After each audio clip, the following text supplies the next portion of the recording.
யாழ்ப்பாணம் வடமராட்சி கிழக்கு Amphan ping pong விளையாட்டுக் கழகத்தின் ஏற்பாட்டில் நடைபெற்ற APL மென்பந்து துடுப்பாட்டப் போட்டியில் தமிழ் டைகர்ஸ் அணி கோப்பையை கைப்பற்றி அமோக வெற்றி பெற்றுள்ளது. வடமராட்சி கிழக்கு பிரதேசத்திற்கு உட்பட்ட பலம் வாய்ந்த 8 அணிகள் கலந்து கொண்டு இந்த தொடரின் விறுவிறுப்பான இறுதிப் போட்டியில் தமிழ் டைகர்ஸ் மற்றும் JP ஃபைட்டர்ஸ் அணிகள் பல பரீட்சை நடத்தின. இறுதி வரை பெரும் பரபரப்பை ஏற்படுத்திய இந்த போட்டியில் அபாரமான ஆட்டத்தை வெளிப்படுத்திய தமிழ் டைகர்ஸ் அணி வெற்றியீட்டி சாம்பியன் பட்டத்தை தட்டிச் சென்றது. தொடர் முழுவதும் அதிரடியாக ஆடி 166 ஓட்டங்களை குவித்த வைக்சன் தொடர் நாயகனாக தெரிவு செய்யப்பட்டார். பந்து வீச்சில் முத்திரை பதித்து அதிக விக்கெட்டுகளை கைப்பற்றிய யூட் வினோதன் அதிக இலக்குகளை வீழ்த்தியவர் என்ற பட்டத்தை தட்டினார்.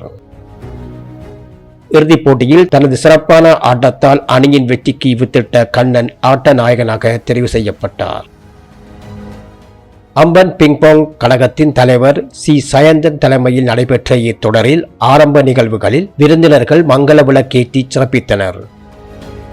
இந்நிகழ்வில் அம்பன் பிரதேச வைத்திய அதிகாரி, ஆலய பிரதம குரு, கிராம அலுவலர், பாடசாலை அதிபர் உள்ளிட்ட பல முக்கிய பிரமுகர்களும் பெருந்திரளான கிரிக்கெட் ரசிகர்களும் கலந்து கொண்டு வீரர்களை உற்சாகப்படுத்தினர். கிரிக்கெட் விளையாட்டுத் துறையில் வடமராட்சி கிழக்கு இளைஞர்களின் திறமைகளை வெளிக்கொணரும் வகையில் அமைந்த இந்த விளையாட்டு விழா அப்பகுதியில் பெரும் கோலாகலத்தை ஏற்படுத்தியுள்ளது.